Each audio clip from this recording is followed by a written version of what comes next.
Iowa Republicans have their tax cut plan. 3 of them, in fact. The governor, House Republicans, and Senate Republicans, they all have their own. So now we wait to find out if they can all agree on one. We're going to look at that in the weeks ahead. But first, a former legislator is hoping that her new commitment to term limits can defeat Iowa's longest ever serving U.S. senator. She's going to join us. He comes back, he has his ice cream cone, and he acts like he's doing all these things for Iowans, but what has he done lately? We'll hear from her, plus a new survey that shows just how much more difficult it's getting for Iowa's small businesses right now. Although one restaurant owner does not need a survey to remind her. Try my best, like working like crazy, doing everything possible to keep it open. And then there was this. This Republican legislator's 2-finger salute to his critics. Is this an effective way to communicate these days? From your local election headquarters, this is The Insiders with Dave Price. Iowa voters demand change, but they frequently vote for familiar faces on Election Day.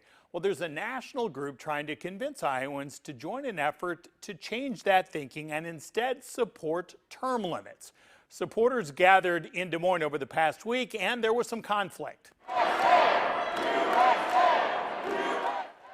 So this is what happened when animal rights supporters interrupted the rally for those supporting what's called a convention of states. This shouting back and forth lasted just a couple of minutes.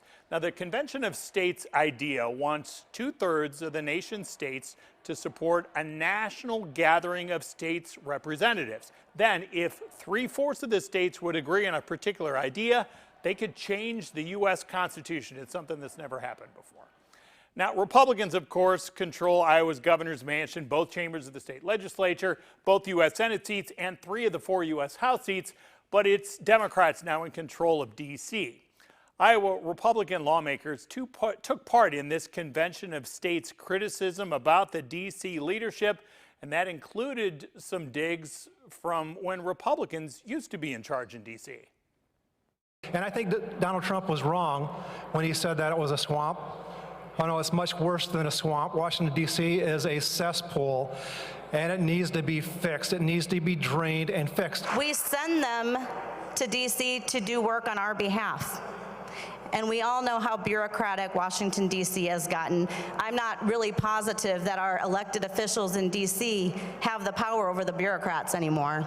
So it is definitely time that we take a stand and rein in our federal government to ensure that our future generations have the opportunity to live in the free country that our veterans fought for. I, along with many of you here today, figured the Republicans that we sent to Washington would honor their word to us and they would get their fiscal house in order.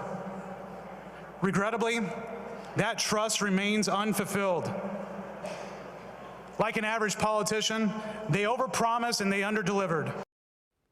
Now, a visiting Republican who served a dozen years in Congress admitted that he did not support this convention of states idea back then. Now, a decade ago, Rick Santorum won the Iowa caucuses. He said since the time that it's happened then, since he's now been out of Congress, he now believes that it is time for states to all get together, hold their own convention, and then try to limit the federal government. A lot of things have changed in 10 years. That this country and the federal government, as bad as it was when I campaigned here 10 years ago, it is far beyond what I think any of us would have expected to happen this quickly. My big concern is that it's happening on both sides with both parties. You have too many in Washington who are too comfortable with all the power they have. And in fact, like that power and aren't really interested in giving it back to the people or to the states.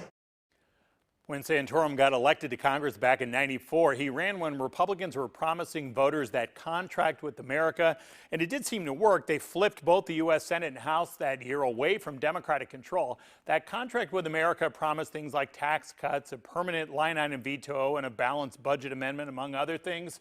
Now, Santorum had told Radio Iowa back in 2011 that Newt Gingrich got too much credit for the contract with America's success, and that he and Iowan Jim Nussle, along with others, had exposed the corruption in Congress back then, and that, Santorum said, actually helped Republicans take over Congress. Now, part of that contract with America included term limits, but once Republicans got into power, they never passed the term limits into law. Now, the Convention of States is now pushing for term limits again. So is Democrat Abby Finkenauer in her campaign for the U.S. Senate. She says 12 years in Congress ought to be enough. Now, as we know, Washington, D.C. leadership is full of those long-timers. By this map, Kevin McCarthy would be the newbie, the Republicans' minority leader in the House. He's only been there 15 years. But when you start looking at the House Speaker and both of the leaders in the Senate, you see that 35 years is the least any of these three have been serving in Congress. Now, Finkenauer's former Senator Tom Harkin, the Democrat, he made a career in D.C. He served a combined 40 years in the House and Senate. But this is who she's focused on. Chuck Grassley, between the House and the Senate, he has been there for 47 years in D.C. 47 years in Washington, D.C. is too damn long for anybody. So that's a piece of it. Look, we've looked at what Senator Grassley's done over the last 47 years, and the truth is the guy's changed. Nobody needs 47 years in D.C. Or the United States Senate or the U.S. House of Representatives. And truthfully, when I went to D.C. as a congresswoman, I remember thinking, okay, I'm optimistic about this. I can just go. I can work across the aisle. I can find common ground. And I did in many different ways. I mean, I had 20 bipartisan bills and passed a bill within the first 2 weeks of being there with a Republican from Utah. And I got things done.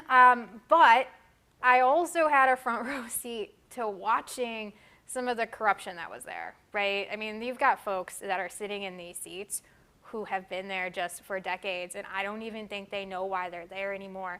And I'm not just talking about Republicans, there's Democrats too, and I just kind of look at that and I go, look, we've got to do better for our country, we've got to fix our politics where we can, and this is one of the biggest pieces of it. And honestly, it's one of the biggest pieces I heard when I was out there after I've announced, I know I've been in the race for about 6 months or so, and as I got out across Iowa, I mean, folks just think 47 years is too damn long. Nobody needs that much time, and quite frankly, I don't need nor want 47 years in the United States Senate. If you can't get it done in 12, why are you even there? You should be using every second that you have to get things done for the people that you care about and the people that you represent, and it shouldn't be about the special interests that are sitting there trying to wine and dine you. It should be about the people, again, that you are fighting to represent, and it's more about than just coming back to the state for an ice cream cone once in a while. It's about actually doing the work for folks, and that's, to me, what this is all about. So are you talking about constitutionally or voluntarily, these term Both. limits? So I support making sure that we can either fix it in the Constitution and making sure that we get this done for everybody, would vote for it, would support it, would propose it, anything we've Because got as to you know, do. Republicans are sending around the clip of you in a debate where you didn't want it done in a constitutional way. I don't think there should be anything under the Constitution to do it, but I think it is a discussion we should be having in our country, especially as we see the different experience of Congress. I think it is important to have new voices and to be able to have new ideas in both the Democratic and the Republican Party as well. But at the same time, I think experience is also important, and being able to get things done and knowing how the process works. So you've changed on that, At or this what? point, we got to get it done. Again, after watching for 2 years a front row seat of what is happening in D.C., I now have different eyes than I ever thought I would. It really does something to you when you have been there and when you have seen it firsthand, just again, kind of how folks take it for granted and how they just, again, sit there and think they own these seats.